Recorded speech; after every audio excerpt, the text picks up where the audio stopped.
Hello, hi, welcome all the competitive various and would be teachers. This is your Kiran Kodmuru. Yes మరి మనకి కామెంట్స్లో అదేవిధంగా వాట్సాప్కి నాకు పర్సనల్గా సో అండ్ సో టాపిక్ నుండి ఒక వీడియో అయితే చేసి పెట్టండి సార్ అనేసి మెసేజెస్ రావడం జరిగింది. ఎస్పెషల్లీ మనకి సిసిఈ ఏంటి, ఎఫ్ఏ ఏంటి, ఎస్ఏ ఏంటి, సో అభ్యసనం యొక్క మూల్యాంకనం ఏంటి, అభ్యసనం కొరకు మూల్యాంకనం, ఈ పర్టికులర్ టాపిక్స్ నుండి ఎక్కువ కామెంట్స్ అయితే రావడం జరిగింది. సో ఈ యొక్క టాపిక్ ఏదైతే ఈరోజు డిస్కస్ చేయబడిన టాపిక్ ఏదైతుందో డెఫినెట్గా మార్క్ రావడానికి అయితే అవకాశం ఉంటుంది. మ్యాక్సిమం మనం 2016-17 పేపర్ 1 పేపర్ 2 తీసుకున్నట్లయితే మనకు ఖచ్చితంగా ఒక క్వశ్చన్ అనేది ఖచ్చితంగా దిగింది. సో కాబట్టి ఏ సబ్జెక్ట్ వారైనా సరే, Telugu, social, maths, physical science, bio science, ఎవరైనా పేపర్ 1 పేపర్ 2 ఏది రాసినా కానీ సో ఈ టాపిక్ అయితే ఇంపార్టెంట్గా పరిగణించి దీని మీద ఎక్స్ప్లెనేషన్ ఇవ్వడానికి మేము ముందుకు వచ్చాం. రైట్, సిసి అంటే చూద్దాము ఒకసారి. సో సిసి అంటే మనకు తెలిసిందే continuous and comprehensive evaluation. So first ఆ వర్డ్ని చూద్దాం, ఏంటి ఆ వర్డ్ ఏంటి. సో కంటిన్యూస్ అంటే ఇంకా కంటిన్యూస్ ప్రాసెస్లో నిరంతరంగా జరుగుతూ ఉంటుంది అన్నమాట, వితౌట్ ఎనీ బ్రేక్. సో ఒక విద్యా సంవత్సరం స్టార్టింగ్ అయిందంటే ఇంకా ఎండింగ్ వరకు కంటిన్యూస్గా జరుగుతుంటుంది, దాన్ని కంటిన్యూస్ అంటాం. కాంప్రహెన్సివ్ అంటే ఏంటంటే ఇంకా అన్ని విషయాల్లో పరిశీలించినట్లయితే దాన్ని కాంప్రహెన్సివ్గా చెప్పుకుంటాం. సో ఒక విద్యార్థి ఏం నేర్చుకున్నాడు, ఎలా ఉన్నాడు, ఆరోగ్య స్థితి ఎలా ఉన్నది, ఆర్థిక స్థితి ఎలా ఉంది, అభ్యసనం జరుగుతుందా జరగట్లేదు, సో అన్ని రకాలుగా, సో నీకు ప్రజ్ఞ ఎలా ఉంది, ఎక్కడ తప్పులు చేస్తున్నాడు, ఎక్కడ ఎందుకు అభ్యసనం చేయడం, అన్ని రకాలుగా ఒక విద్యార్థిని పరిశీలించినట్లయితే కంటిన్యూస్గా అంటే స్టార్టింగ్ నుండి ఎండింగ్ వరకు కంటిన్యూస్గా ఒక విద్యార్థిని అన్ని రకాలుగా ఇవాల్యుయేషన్ అంటే ఏంటంటే పరిశీలించడం లేదా అంచనా వేయడం. సో ఒక విద్యార్థిని నిరంతరంగా ఎప్పుడు కూడా అన్ని విషయాల్లో ఏ రకంగా ఉన్నాడు అని అంచనా వేయడం మనకి కంటిన్యూస్ అండ్ కాంప్రహెన్సివ్ ఎవాల్యుయేషన్గా చెప్పుకుంటూ ఉంటాం. సో మనకి పేరులోనే కనపడింది ఎవ్రీథింగ్ మీనింగ్ అనేది. సో దీన్ని మనం నిరంతర, సమగ్ర, అన్ని విషయాల్లో మూల్యాంకనం అంటే అంచనా వేయడం. సో దీన్ని నిరంతర సమగ్ర మూల్యాంకనంగా చెప్పుకుంటాం. సో మరి ఇది ఎప్పటి నుండి అమల్లోకి వచ్చింది, అసలు ఎప్పుడు ఇది ఎప్పుడు ఫోర్స్లోకి వచ్చింది సిసి అనేది. సో అంతకుముందు లేదంటే మనకు అంతకుముందు తెలిసిందే, మనం చిన్నప్పుడు ఎగ్జామ్స్ రాసినప్పుడు జస్ట్ కరెక్షన్ చేయడము, మార్క్స్ చేయడం అంతవరకే ఉండేది. సో మధ్యలో మనల్ని ఎవరు టచ్ చేయకపోయేది. సో స్కూల్లో పోయి జాయిన్ అయ్యామా, సో లెసన్స్ చెప్పారా, విన్నామా, అగైన్ లాస్ట్ మన యూనిట్ టెస్ట్లా, క్వార్టర్లీ ఎగ్జామా, హాఫ్ ఇయర్లీ ఎగ్జామా, ఇయర్లీ ఎగ్జామ్, యాన్యువల్ ఎగ్జామ్ రాసామా, పాస్ అయ్యామా, ఫెయిల్ అయ్యామా, నెక్స్ట్ క్లాస్కి వెళ్ళామా, అదే క్లాస్లో కూర్చోడం, ఇంతవరకే ఉండేది. సో బట్ మధ్యలో మన యొక్క అభ్యసనం ఏ విధంగా జరుగుతుంది, మనం ఏ విధంగా నేర్చుకుంటున్నాం, ఏం నేర్చుకుంటున్నాము, సో మరి అభ్యసించేటప్పుడు మనం నేర్చుకునేటప్పుడు ఎందుకు నేర్చుకోలేకపోతున్నాం, ఎక్కడైనా పొరపాటు జరిగితే ఎందుకు నేర్చుకోలేకపోతున్నాం అనేదాన్ని బయటికి గుంజి ఆ యొక్క తప్పుని కనుక్కొని మళ్ళీ అభ్యసనం ప్రాపర్గా జరిగేందుకే ప్లాన్ చేయబడ్డది సిసి. సో మరి ఇప్పుడు నుండి ఫోర్స్లోకి వచ్చిందో ఒకసారి చూద్దామని మనకు రైట్ టు ఎడ్యుకేషన్ 2009 ఏదైతే ఉందో, సో దాంట్లో అధ్యాయం 5 గుర్తుపెట్టుకోండి, సెక్షన్ 9 దాంట్లో సబ్ సెక్షన్ వచ్చేసి 2. సో దీంట్లో మనకి సిసి గురించి పేర్కొనడం జరిగింది క్లియర్గా. అండ్ ఇక్కడ మనకి ఫస్ట్ ఇంప్లిమెంట్ చేసింది ఎవరంటే సిబిఎస్ఈ వాళ్ళు 2009లో 6 to 10th క్లాస్ వరకు ఈ సిసిఈని అమలు చేయడం జరిగింది. రైట్ నౌ సిబిఎస్ఈ వాళ్ళు సిసిఈ అనుసరించట్లేదు, వాళ్ళు 2017లో దాన్ని క్యాన్సిల్ కూడా చేసుకోవడం జరిగింది. రైట్, ఇది గుర్తుపెట్టుకోండి. RT 2009 యాక్ట్ అధ్యాయం 5 సెక్షన్ 9లో సబ్ సెక్షన్ 2లో ఈ సిసిఈ గురించి పేర్కొనడం జరిగింది. రైట్, సో మరి మన దగ్గర ఎప్పుడు ఇది అమల్లోకి వచ్చింది చూసినట్లయితే ఏపీ అంటే మనకి ఏంటంటే ఉమ్మడి ఆంధ్రప్రదేశ్గా ఉండేది 2014 కంటే ముందు. సో కాబట్టి అప్పుడే మనకి 2012-13 అకాడమిక్ ఇయర్ నుండి ఈ సిసి అమల్లోకి రావడం జరిగింది. అదొకటి డేట్, ఇయర్ గుర్తుపెట్టుకోండి, 2012 and 13 అది ఒక అకాడమిక్ ఇయర్ గుర్తుపెట్టుకోండి. సిసిఈ వచ్చినటువంటిది, ఇంట్రొడ్యూస్ చేసినటువంటి అకాడమిక్ ఇయర్ అప్పటి నుండి మనకి రన్ అవుతుంది, ప్రజెంట్ కూడా రన్ అవుతుంది. సో సిబిఎస్ఈ మాత్రం రద్దు చేసేసింది. సో ప్రజెంట్ వాళ్ళు గ్రేడింగ్ సిస్టమ్ ఏదో ఫాలో అవుతున్నారు. సో మరి సిసి యొక్క ముఖ్యమైన లక్ష్యాలేంటి, what are the objectives of CCE అని చూసినట్లయితే సంపూర్ణ వికాసాన్ని మాపనం అంటే కొలవడం, మెజర్ చేయడం. సో సంపూర్ణ వికాసం అంటే ఏంటి అని చూసినట్లయితే విద్యార్థి అన్ని రంగాల్లో ఏ రకంగా ఉన్నాడు, సో ఒక ఆటల్లో ఏ విధంగా ఉన్నాడు, లేదంటే ఒక చదువులో ఏ విధంగా ఉన్నాడు, ఒక ప్రయోగశాల కృత్యం ఏ విధంగా చేస్తున్నాడు, సో లేదంటే ఒక ప్రాజెక్ట్ వర్క్ ఎలా చేస్తూ ఉన్నాడు, సో ఒక క్షేత్ర పర్యటన పోయినప్పుడు ఎలా ఉంటుంది బిహేవియర్. సో ఇలా అన్ని రంగాల్లో సో ఒక విద్యార్థి ఏదైనా కొత్త విషయాన్ని నేర్చుకునేటప్పుడు ఏమైనా సృజనాత్మకతను ప్రదర్శిస్తున్నాడా, ఓకేనా.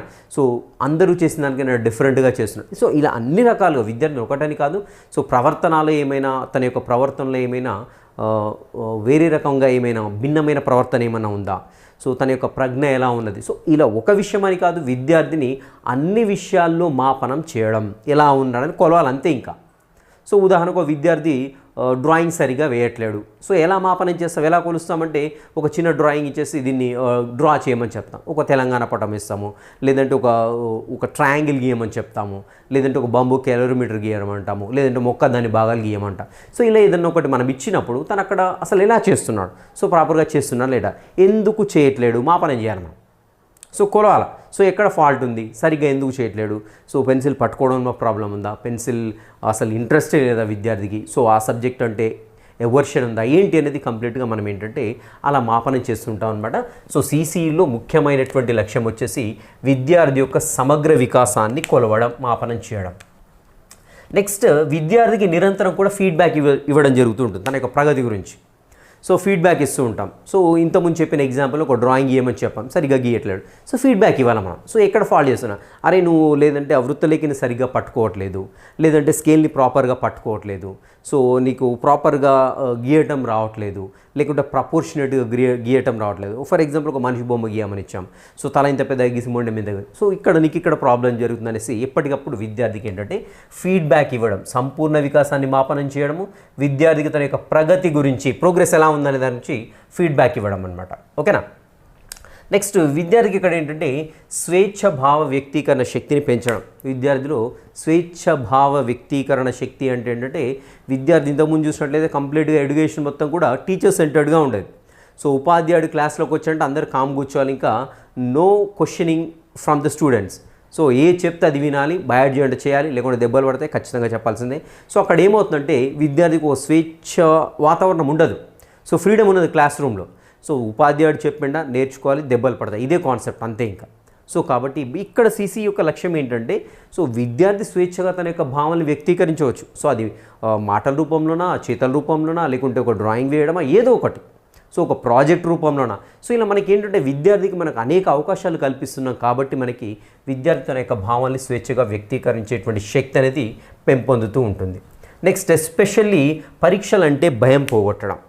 సో ఇంతకుముందు నా చిన్నప్పుడు ఎగ్జామ్స్ రాసేటప్పుడు మాత్రం అసలు ఎగ్జామ్స్ వస్తున్నాయంటే ఎక్కడ లేని భయం అయితే ఉండేదన్నమాట.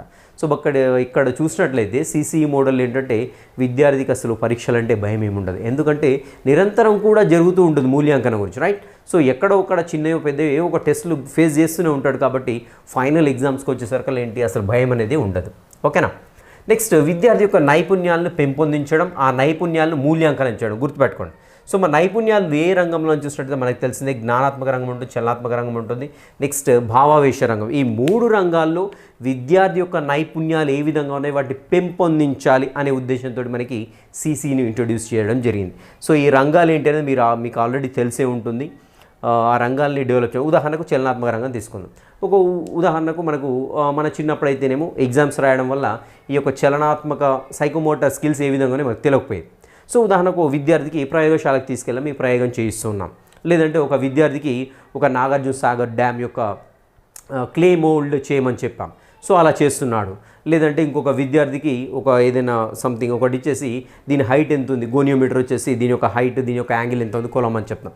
సో అలా దాన్ని ఒక పర్టిక్యులర్ ఇన్స్ట్రుమెంట్ని పట్టుకోవడము, ఆపరేట్ చేయడము, లేదంటే ఒక స్క్రూ గేజ్ ఇస్తాం, స్క్రూ గేజ్ ఇచ్చేసి దాని యొక్క మందాన్ని దేందో కనుక్కోమని చెప్తాం, ఒక వెర్నియర్ క్యాలిపర్స్ను ఆపరేట్ చేయమన్నా. సో ఇలా చలనాత్మక రంగంలో, సో మానసిక చలనాత్మక రంగం అంటాం దీన్ని.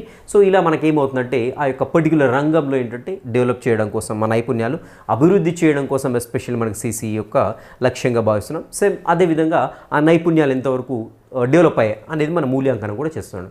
ఉదాహరణకు ఒక స్క్రూ గేజ్ తీసుకొని ఒక 2 బ్లేడ్ల యొక్క మందాన్ని కొలమని చెప్పాం.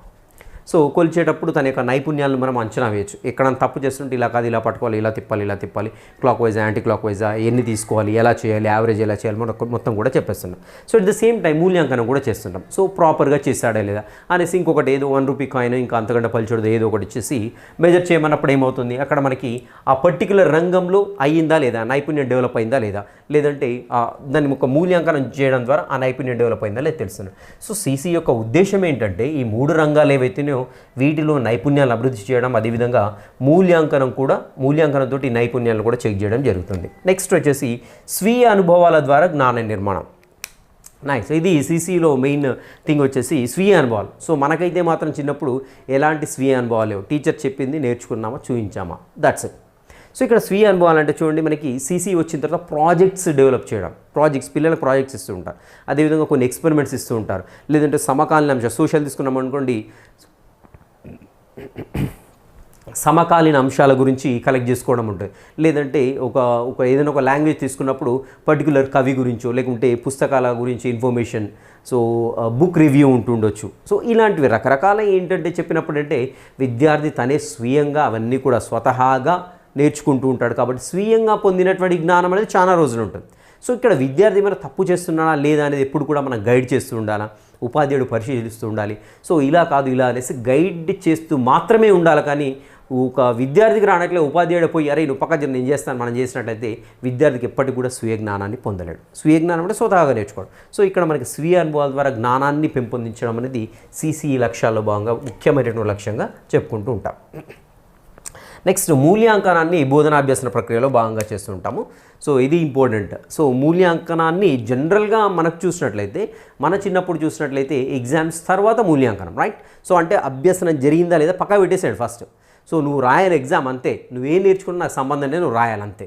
సో మరి ఇక్కడ నేను నేర్చుకున్నానా నేర్చుకోలేదా, ఏం నేర్చుకున్నాను, ఎంతవరకు నేర్చుకున్నాను, ఎందుకు నేర్చుకోలేకపోతున్నాను అనేది ఏమీ కూడా లేదు.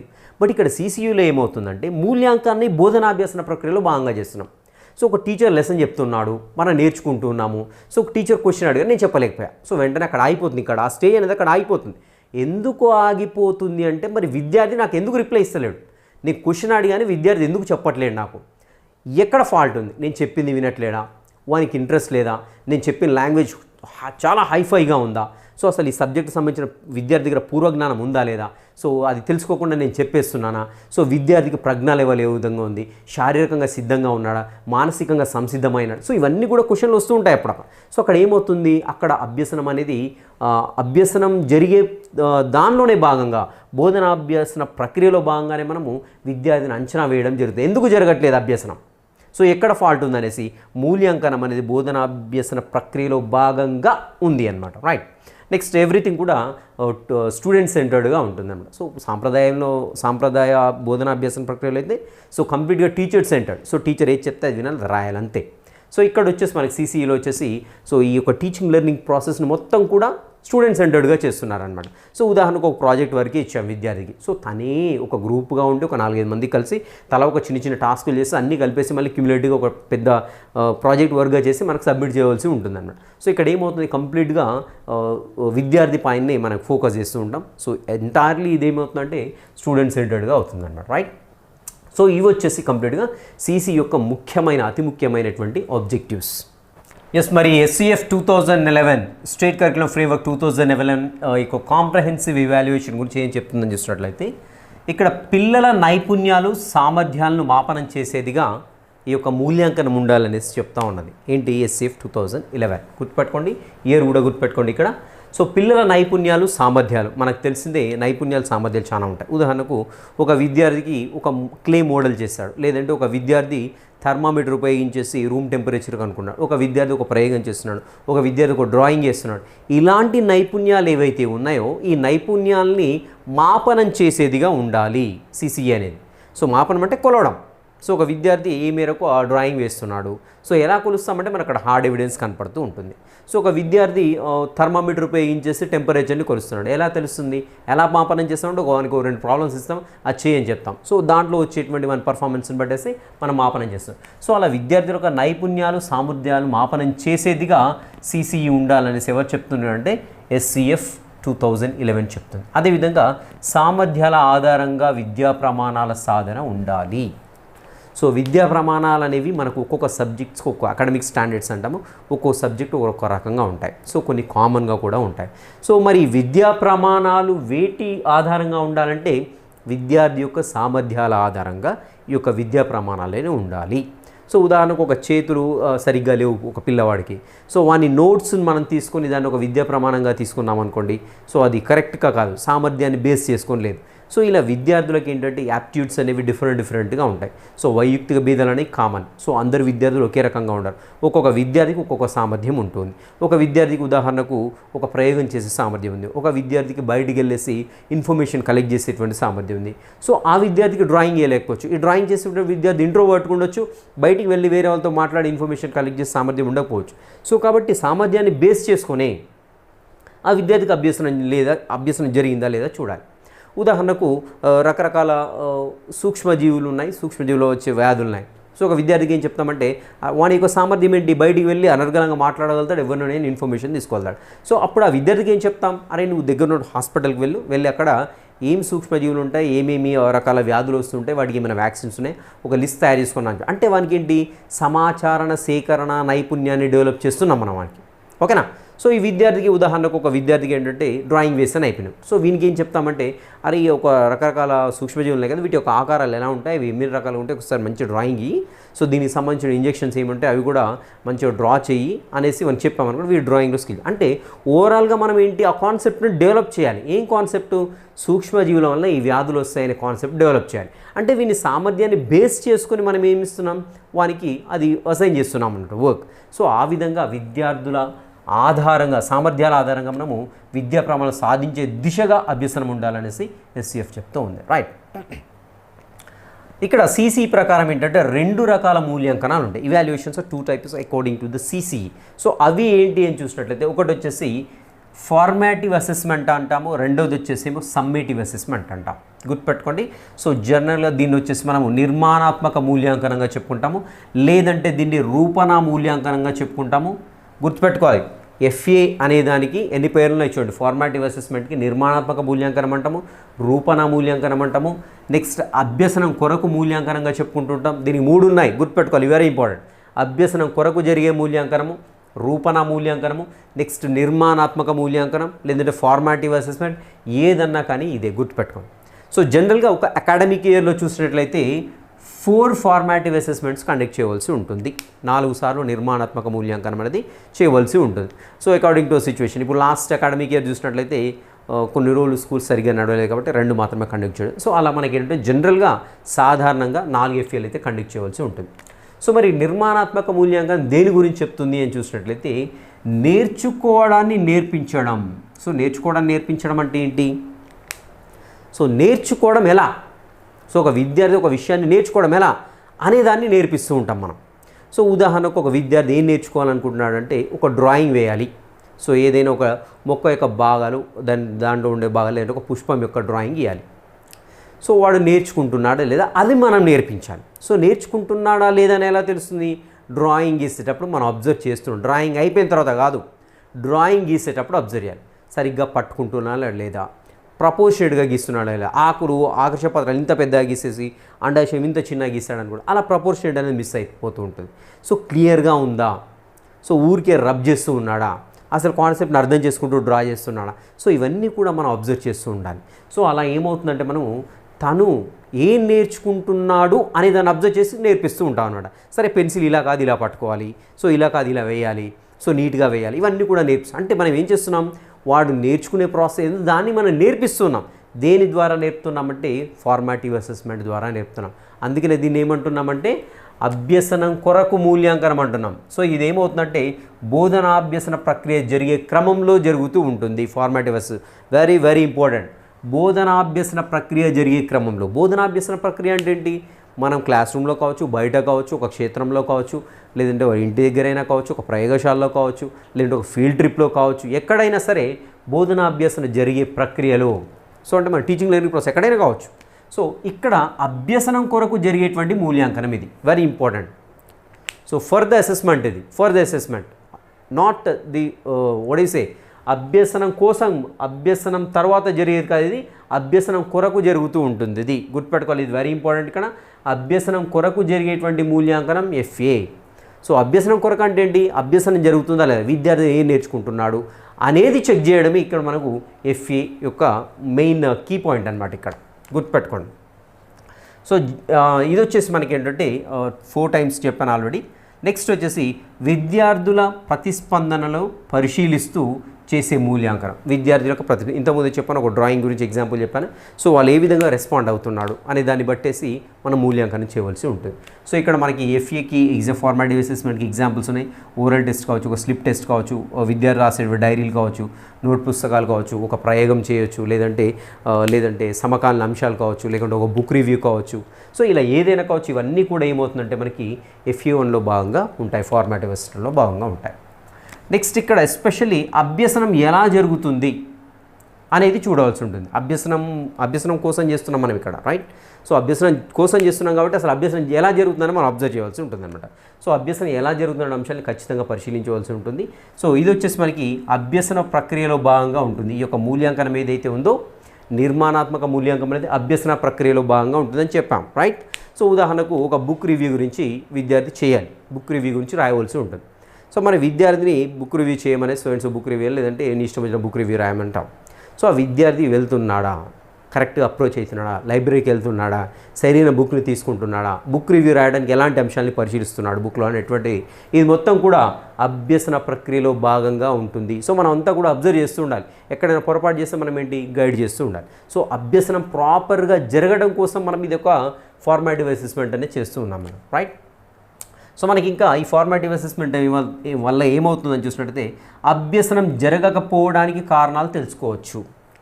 సో ఉదాహరణకు ఇప్పుడు చెప్పుకున్నది బుక్ రివ్యూ తీసుకుందాం. సో బుక్ రివ్యూ తీసుకున్నాం అనుకోండి, సో రాయలేకపోతున్నాడు, ఇబ్బందులు పడుతున్నాడు. సో దానికి కారణాలు ఏంటో మనం తెలుసుకోవాల్సి ఉంటుందండి. సో ఎస్పెషల్లీ ఈ ఫార్మాటివ్ అసెస్మెంట్ చేయబట్టి ఏంటంటే విద్యార్థికి ఒక అభ్యసనం జరుగుతుందా లేదా అనేటువంటి అభ్యసించేటువంటి ప్రక్రియలో భాగంగానే మనం ఫాల్ట్స్ ఏంటో గుర్తుపట్టేసి ఆ విద్యార్థికి అభ్యసనం ప్రాపర్గా జరిగేందుకు ఉపయోగపడేదే మనకి నిర్మాణాత్మక మూల్యాంకనం లేదంటే రూపణ మూల్యాంకనంగా చెప్పుకుంటూ ఉంటాం. ఇంపార్టెంట్, జస్ట్ కీ పాయింట్ ఒకటే గుర్తుపెట్టుకోండి.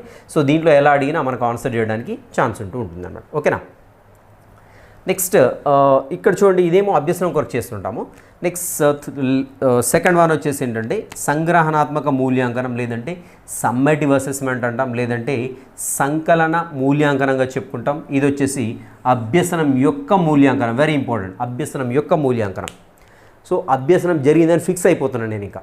సో నేను ఒక టీచ్ చేశాను, అయిపోయిన తర్వాత చాలా విద్యార్థులందరూ నేర్చుకున్నారు అని ఫిక్స్ అయిపోయిన తరువాత నేను ఇంకా నా టీచింగ్ లెర్నింగ్ ప్రాసెస్ అంతా అయిపోయింది. ఒక పర్టికులర్ ఒక చిన్న టాపిక్ తీసుకున్నాను. సో భూమిపై ఉండేటువంటి భూస్వరూపాలు ఏవైతేనో వాటిని చెప్పాను నేను. సో మైదానం, పీఠభూములు, ఇలా పర్వతాలు ఉంటాయని చెప్పేస్తాను. మొత్తం ఎక్కడెక్కడ ఉన్నాయి ఏం సంగతి, వీటి యొక్క లక్షణం అంటే ఇక్కడ ప్రజలు ఏ విధంగా జీవిస్తున్నా మొత్తం కూడా చెప్పడం జరిగింది. సో జరిగిన తర్వాత అయిపోయింది, ఇంకా పిల్లలందరూ నేర్చేసుకున్నారు. సో కంప్లీట్గా అయిపోయింది.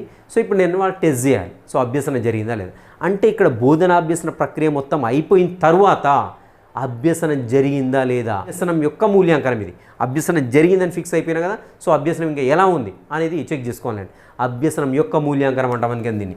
సో ఇక్కడేమో అభ్యసనం చేపించడం కోసం మనం మూల్యాంకనం చేస్తాం. వేరస్ ఇన్ ద సమ్మేటివ్ అసెస్మెంట్ వచ్చేసి అభ్యసనం యొక్క మూల్యాంకనం చేస్తూ ఉంటాం అన్నమాట.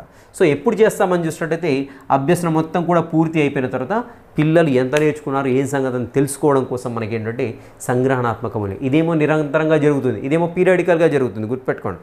సో ఇది నిరంతరం జరుగుతూ ఉంటుంది ఫార్మాటివ్ అసెస్మెంట్ అనేది. సో ఇక్కడ వచ్చేస్తే ఇది పీరియాడికల్గా, సో ఒక 2 monthsకా, లేకుంటే 3 monthsకా, లేకుంటే 6 monthsకా, లేకుంటే 1 yearకా ఇలా జరుగుతూ ఉంటుందన్నమాట. ఇది వచ్చేసి మనకి ఏంటంటే సంగ్రహణాత్మక మూల్యాంకనం. ఇక్కడ వచ్చేసి మనకి అభ్యసన ఫలితాల ఆధారంగా తీర్పు ఇవ్వడానికి ఇది సమ్మేటివ్ అసెస్మెంట్ కండక్ట్ చేస్తాం. సో మనం ఒక యూనిట్ ఎగ్జాము లేదంటే ఒక క్వార్టర్లీ ఎగ్జామ్ పెట్టాం. సో ఎగ్జామ్ పెట్టిన తర్వాత ఏంటి అభ్యసన ఫలితం మనకు వచ్చేస్తూ ఉంటుంది అక్కడ. సో విద్యార్థికి A+ వచ్చిందా, B వచ్చిందా, B+ వచ్చిందా, C వచ్చిందా, D వచ్చిందా, E వచ్చిందా అనేసి మనం అక్కడ గ్రేడ్ వేసి తీర్పిస్తూ ఉంటాం. ఉదాహరణకు D గ్రేడ్ వచ్చింది విద్యార్థికి డి గ్రేడ్ వచ్చిన తర్వాత ఏం చేస్తాం, సో నువ్వు ఇంకా ఈ సో రంగంలో వెనుకబడి ఉన్నావు, దీంట్లో చాలా కష్టపడాల్సి ఉంటుంది, నీ యొక్క ర్యాంక్ని అభివృద్ధి చేసుకోమని మనం ఒక రిఫ్లెక్షన్ ఇస్తూ ఉంటాం అనమాట.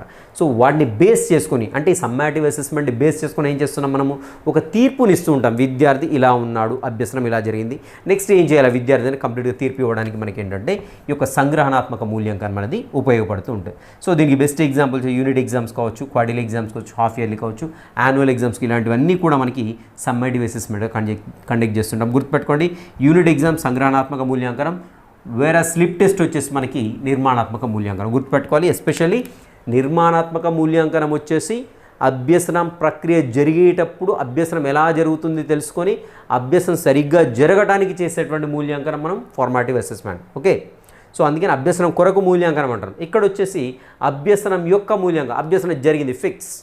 సో ఇప్పుడు దాన్ని నేను టెస్ట్ చేయాలి, అసెస్ చేయాలి, ఎంత జరిగింది, ఏ సంగతి, ఎలా ఉన్నాడు అనేది. సో అది వచ్చేసి మనకి ఏంటంటే అభ్యసనం యొక్క మూల్యాంకనం. సో ఇది చాలామంది కన్ఫ్యూజ్ అవుతున్నారు. ఇది అభ్యసనం కొరకు, ఇది వచ్చేసి అభ్యసనం యొక్క మూల్యాంకనం. ఇది వచ్చేసి మనకి ఏంటంటే CCE summative assessment and formative assessment as well as objectives of CCE. So ఇదైతే క్లియర్ అయింది అనుకుంటాను. ఇంకా దీంట్లో ఏమైనా డౌట్స్ ఉంటే కామెంట్స్ అడగండి. ఇంకా మీరు కామెంట్స్లో మెన్షన్ చేయాల్సింది అంటే మీకు ఇలాంటి ఇంపార్టెంట్ టాపిక్స్ ఏమైనా హార్డ్గా ఉన్నాయి అడగండి, నాకు కామెంట్స్లో ఒకసారి మెన్షన్ చేయండి. ఎక్కువ మంది కామెంట్స్ పెట్టినప్పుడు డెఫినెట్గా నేను చదువుకొని నేను అర్థం చేసుకున్న తర్వాత మీకు చెప్పడానికి ప్రయత్నిస్తాను. Will meet in the next session. Till next session, have a great day.